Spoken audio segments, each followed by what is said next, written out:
Hi అండి, welcome to Jyothish kitchen. ఈరోజు మన కిచెన్లో రెసిపీ వచ్చేసి కొబ్బరట్టు అండి. అయితే ఇది మనము ఇడ్లీ బ్యాటర్తో చేస్తామన్నమాట. మనం ఇడ్లీ కోసము మినపప్పు రుబ్బుకొని ఇడ్లీ నూక కలుపుతాం కదండి. దాంట్లోనే మనం కొంచెం టేస్టీగా డ్రై ఫ్రూట్స్ వేసి కొబ్బరి కూర వేసి బెల్లం వేసి కొబ్బరట్టు వేస్తామన్నమాట. ఇది ఈజీగాను ఉంటుంది, హెల్దీగాను ఉంటుంది. ఇరిగిపోకుండా ఏ విధంగా మనం టేస్టీగా ఫ్లఫీగా వచ్చేలాగా చేయాలో ప్రాసెస్ చూసేద్దాం. ఇదిగోండి కొబ్బరొట్టు కోసం నేను తీసుకున్న పదార్థాలు. ఇదైతే మినపరుబ్బు అండి. మామూలుగా మినపప్పు నానబెట్టి రుబ్బేసి ఇడ్లీ నూక కలిపిన రుబ్బు అనమాట. ఇది ఇడ్లీ కోసం మనం తయారు చేసుకున్న బ్యాటరీ. ఇది మినపప్పు ఇడ్లీ నూక కలిపిందనమాట. ఓకే, దీంట్లో మనము కొబ్బరి కూర బెల్లం వేసి ఇప్పుడు కొబ్బరట్టు వేస్తామన్నమాట. అయితే దీనికోసం నేను తీసుకున్న పదార్థాలు కొద్దిగా ఇదిగోండి బెల్లం తురుము తీసుకున్నాను నేను. ఓకే, తర్వాత ఇదిగో కొబ్బరి కూర అంటే ఇదిగో ఒక చెప్ప కూర తీసి పెట్టుకున్నాను అనమాట. దీంట్లోకి మనం డ్రై ఫ్రూట్స్ వేస్తే అది తినేటప్పుడు కొంచెం పండు కింద క్రంచిగా అలా తగులుతుంటే బాగుంటుంది. అయితే డ్రై ఫ్రూట్స్ నేను ఇప్పుడు కొద్దిగా ఆయిల్ వేసి ఫ్రై చేస్తానండి. కొంచెం వేగితే బాగుంటుంది అనమాట. ఇలా పచ్చిగా వేసే కంటే నూనెలో కొద్దిగా వేయించి మనము ఈ రుబ్బులో కలుపుతామండి. అయితే ఇదంతా అవసరం లేదు నాకు, ఇందులో సగం తీసుకుంటాను. ముందుగా ఈ డ్రై ఫ్రూట్స్ అయిపోయిన తర్వాత ఇవన్నీ కలుపుదాం. ఇదిగోండి స్టవ్ ఆన్ చేసి నేను గిన్నె పెట్టుకున్నాను. కొద్దిగా డ్రై ఫ్రూట్స్ వేపాలన్నమాట. కొంచెమే ఆయిల్ వేస్తున్నాను, మనం తర్వాత అట్లే వేద్దామండి. ఇది జస్ట్ జీడిపప్పు అవి ఆగడానికే కదా.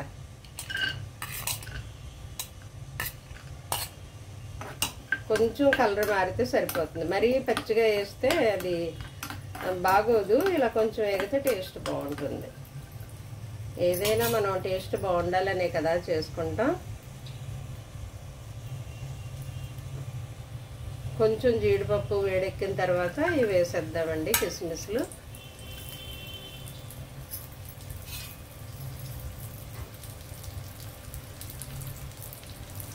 కొంచెం జస్ట్ ఇలా వేగితే సరిపోతుంది. ఇదిగో చూసారా, ఇలా కలర్ వస్తే సరిపోతుంది అనమాట. ఈ టైంలో మనం ఆపేయడమేనండి. ఆపేసి పిండిలో కలుపుదాం. ఇదిగోండి ఈ పిండి అంతా నాకు అవసరం లేదు, అంటే పెద్దగా అయిపోతుంది అనమాట. అట్టు సగం తీసుకుంటాను నేను. అయితే మనము ఇడ్లీ రుబ్బుకునేటప్పుడే కొంచెం గట్టిగా రుబ్బుకోవాలండి. ఎందుకంటే ఇందులో మనము బెల్లం వేస్తాం, కొబ్బరి వేస్తాం కదా, ఇది మరలా లూజ్ అయిపోతుంది అనమాట. అందువల్ల మనం కొంచెం గట్టిగానే రుబ్బుకోవాలి పిండి రుబ్బేటప్పుడు. ఇదిగోండి తీసుకున్న పిండిలో బెల్లం వేసేసాను, అలాగే కొబ్బరి కూర కూడా వేసేసాను, అలాగే డ్రై ఫ్రూట్స్ వేపుకున్నాం కదా, ఇందులో కలిపేద్దాం. ఇప్పుడు ఇవన్నీ దీంట్లో కలిసేలాగా మనం కలపాలండి. బెల్లము కొబ్బరి కూర ఇదంతా దీంట్లో మిక్స్ చేయాలన్నమాట. బెల్లం తురిమే కాబట్టి త్వరగా కలిసిపోతుంది, ముక్కలు కాదు కదా. అంటే ఒట్టిదే ప్లెయిన్ మినపరుబ్బు వేసుకుంటే అంత బాగుండదు కదా. కొంచెం ఈ డ్రై ఫ్రూట్స్ అలా వేపేసి వేసుకుంటే టేస్ట్ బాగుంటుంది తినడానికి. ఆ విధంగా మనకి డ్రై ఫ్రూట్స్ కూడా లోపలికి వెళ్తాయి, అలాగే కొబ్బరిలో కూడా గుడ్ ఫ్యాట్ ఉంటుంది, అలాగే బెల్లంలో ఐరన్ ఉంటుంది. ఇది ఈవినింగ్ స్నాక్స్లా కూడా చేసుకోవచ్చండి, లేదా మార్నింగ్ టిఫిన్లా కూడా తినొచ్చు, ఎప్పుడు వీలైతే అప్పుడు.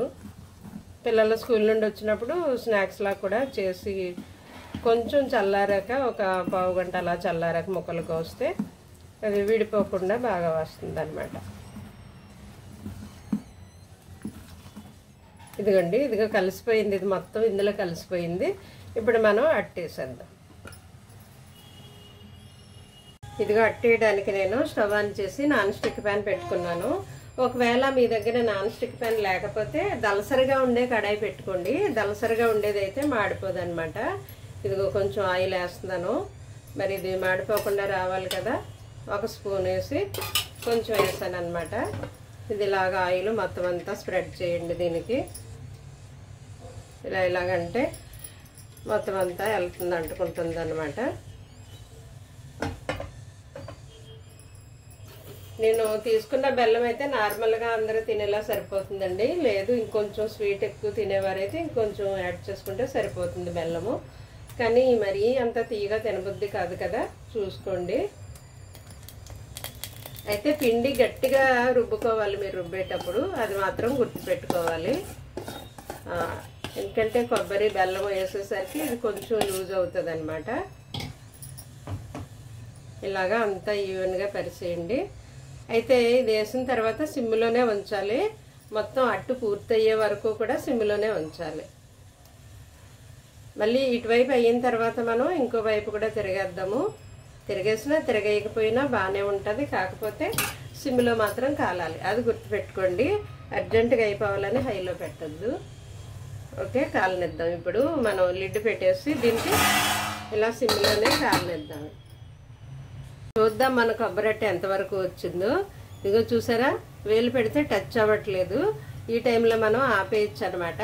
అయితే ఈ పక్క తెల్లగా ఉంది కదా, కొంచెం ఆపేసాక 5 మినిట్స్ అలా ఉంచితే ఇది లూజ్ అవుతుంది. ఆవిరికి మూత పెట్టేసే ఉంచాలి, ఆవిరికి లూజ్ అవుతుంది. అప్పుడు ఇంకో వైపు మనం తిరగేద్దాం.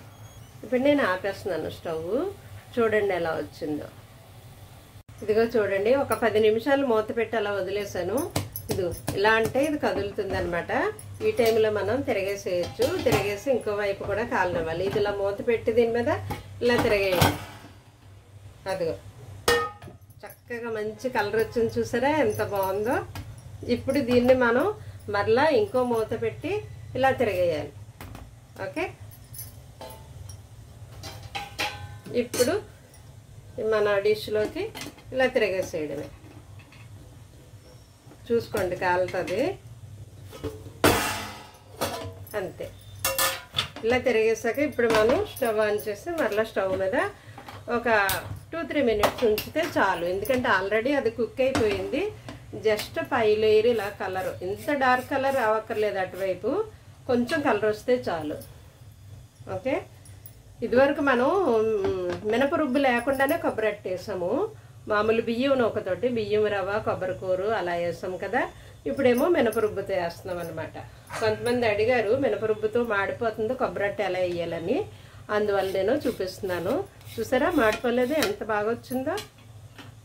2 మినిట్స్ 3 మినిట్స్ ఇలాగా సిమ్లోనే ఉంచాలి. ఇటువైపు కూడా కాలనిద్దాం. ఇదిగోండి, తిరగేసి పెట్టిన తర్వాత నేను 3 నిమిషాలు అలా ఉంచాను సిమ్లోనే. అయితే ఇప్పుడు నేను స్టవ్ ఆపేస్తాను. కానీ ఇప్పుడు వెంటనే మనం కట్ చేయకూడదు. ఒక 5 నిమిషాలు 10 నిమిషాలు అలా వదిలేయాలి. వదిలేసాక కట్ చేస్తే అప్పుడు ముక్కలు కరెక్ట్గా వస్తాయి అన్నమాట. ఈ వేడి మీద కట్ చేస్తే ముక్కలు ఇరిగిపోతుంది, పొడుములాగా అయిపోతుంది. సో 10 నిమిషాలు అలాగా మూత పెట్టి మరలా చల్లారనివ్వండి. నాకు నాన్ స్టిక్ కాబట్టి బాగా వచ్చిందని అనుకోవద్దు. మీరు దలసరి కడాయిలో వేసుకుంటే అది కూడా మూత పెట్టి వదిలేస్తే మనం స్టవ్ ఆపేసాక ఆవిరికి అది చుట్టూ లూజ్ అయిపోయి ఊడిపోతుంది అనమాట. ఇదిగోండి, ఫైనల్గా మన కొబ్బరట్టు రెడీ అయిపోయింది. చూసారా, ఈ కలర్ వస్తే బాగుంటుంది. ఇదిగో ఇటువైపు కూడా ఈ కలర్ రావాలన్నమాట. చూసారా ఎంత బాగుందో కలరు. ఇది ఇంట్రెస్టింగ్గా ఉంటుంది అనమాట తినడానికి, ఆ కలర్ చూస్తేనే. అయితే మనకు నచ్చిన షేప్లో మనం ముక్కలు కట్ చేసేసుకొని తినేయడమేనండి. ఇప్పుడు ఇది చాలా బాగుంటుంది టేస్ట్, అలాగే హెల్దీ కూడా. మనము డ్రై ఫ్రూట్స్ వేసాము, కొబ్బరి వేసాము, బెల్లం వేసాము, తర్వాత ఏమో మినపప్పు, ఇడ్లీ నూక, ఇవే కదండి. హార్మ్ఫుల్ ఏమి అంటే అన్హెల్దీ మనము ఏది కలపలేదు. సో హెల్దీ అనమాట. ఇలాగా మనకి నచ్చిన షేప్లో మనము ఏ సైజు కావాలంటే ఆ సైజు ముక్కలు కట్ చేసుకుని తినొచ్చండి. ఇది మార్నింగ్ టిఫిన్ లాగా కూడా తినొచ్చు, ఈవినింగ్ స్నాక్స్ లాగా కూడా స్నాక్స్ టైంలో మనం తినొచ్చు. లేదంటే పిల్లల స్కూల్ నుండి వచ్చేటప్పుడు మనం రెడీ చేసి ఉంచితే వాళ్ళు హ్యాపీగా ఒక ముక్క తీసుకుని ఇలాగా తినేస్తారనమాట. ఇందులో డ్రై ఫ్రూట్స్ వేసాం కదండి, లోపలేమో క్రంచీగా అవి పన్నుకు తగులుతూ ఉంటాయి. ఇదేమో ఫ్లఫీగా మెత్తగా ముక్క బాగుంటుంది అనమాట. మీరు ఏ టైంలో కావాలంటే ఈవినింగ్ అయినా చేసుకోవచ్చు, మార్నింగ్ అయినా చేసుకోవచ్చు. ఒకవేళ మీరు మిగిలిపోయింది అనుకోండి ఫ్రిడ్జ్లో పెట్టి మరలా రేపు వేడి చేసుకున్నా కూడా బాగుంటుంది అనమాట. ఇది కొబ్బరిలో మరి గుడ్ ఫ్యాట్ ఉంటుంది, బెల్లంలో ఐరన్ ఉంటుంది, ఇవన్నీ మనకు తెలిసినయే కదండి. సో హెల్దీ అనమాట. ట్రై చేయండి. మీకు ఎలా వచ్చిందో నాకు కామెంట్ చేయండి. Thank you.